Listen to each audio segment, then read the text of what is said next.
It's Margazhi festival season in Chennai, and you can feel the festivity in the air. Mylapore is full of celebration.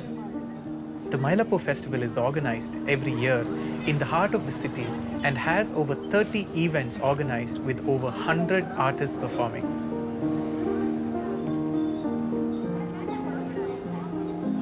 The Kolam competition is an integral part of this annual festival where women compete in drawing kolams, filling the streets with kolams. I'm going to be taking people with me on a magical, mystical Mylapore experience. This is something that I do quite regularly, where I showcase Mylapore, its cultural identity, the kind of culinary history this place has, and the kind of food it has to offer. Hey guys! Hey. Hi.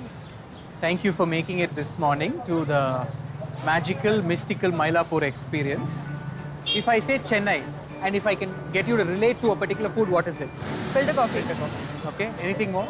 Of course, idli and dosa. Chennai has had the influence of various communities. You've had the Marwaris, you've had the Muslims, you've had the Tamil Brahmins. A lot of them who have contributed to the culture, to the cuisine. So let's get going.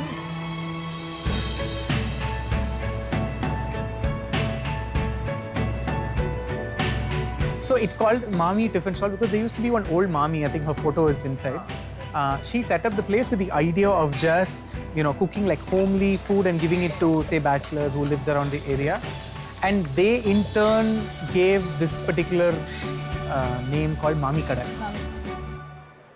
Ooh, look at that. Oh wow, that's a lot of korukkattai. Yes. So is korukkattai like a native Tamil dish? The concept of steaming is something we never had. Steaming is something that came in from Southeast Asia. Because if you look at there, Like dumplings. all your dumplings and momos and wontons, everything is steamed. It's made of this coconut. I think coconut jaggery is what I can taste. Yeah. This rice flour paste is made. It's cooked, then it's flattened between your hands. This is stuffed inside, like your modak that. Exactly. But it's very different from what you get in North India or... The ones up north are also sort of put in a mold and made. This is hand rolled.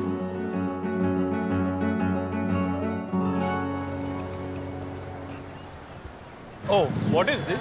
Is it ginger? No, this is not ginger. So this is basically fresh turmeric.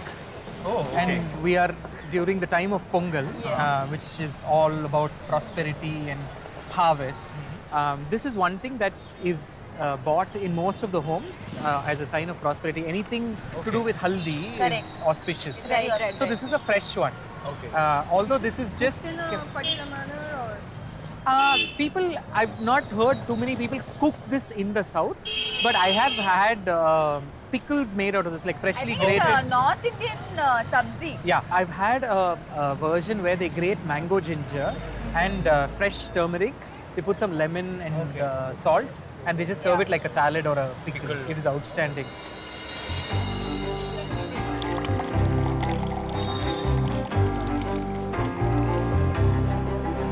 So if you look at the rose milk tradition, the whole sharbat as a concept was very Mughal. Then the Tanjavur Marathas who ruled the south in the Tanjavur region, they sort of brought in the sharbat culture. So if you look at it, when you visit Tanjavur, there are lots of these sharbat places. Correct, yeah. And this place, again, these guys make their own syrup. It's not overtly sweet.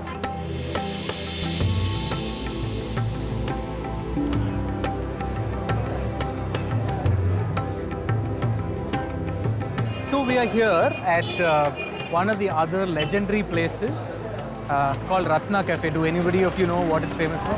First, it's famous for sambar. Okay, it's not sambar, it's sambar. Can you say that? Sambar. Yeah. So let's go inside.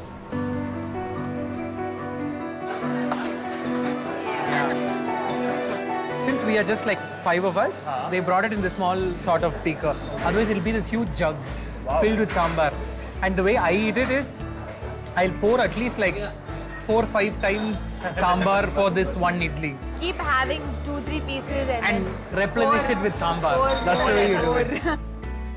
There's this cute little story where Sambhaji Bhosle, one of the Tanjavur rulers, he goes into the kitchen to cook. So there's no kokum, instead he uses tamarind. There's no moong dal, instead he uses tur dal, and he comes up with something, and it was good. So they name it after him, and it's called sambar. I mean, that is a cute story, but I feel our sambar is much older than that. The Tanjavur rule you're talking about is only about 300, 400 years ago.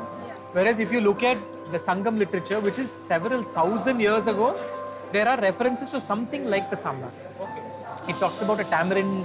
See, you can't identify the recipe, but you can, from the description, you can say it's like a tamarind dal sort of gravy. I hope you guys enjoyed the mystical, magical Mylapore experience. Thank you for being part of it. Thank you so much.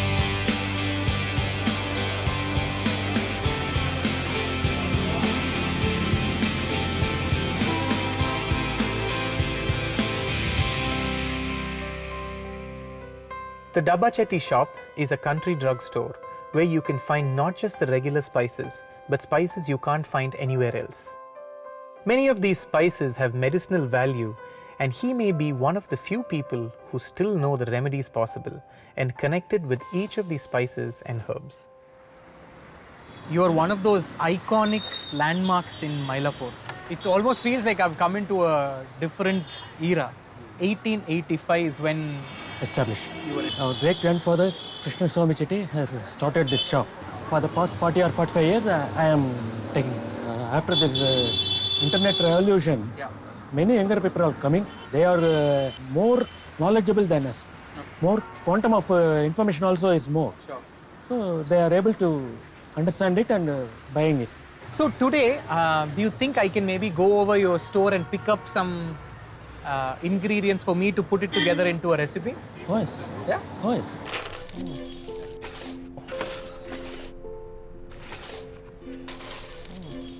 So this is a Marathi mokka. It's very popular in the Tanjavur region because this is a hangover that exists from the Tanjavur Marathas.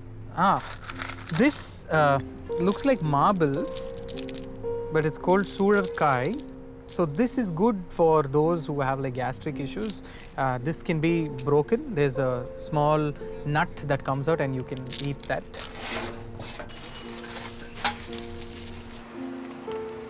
I am excited to have picked up some interesting spices from here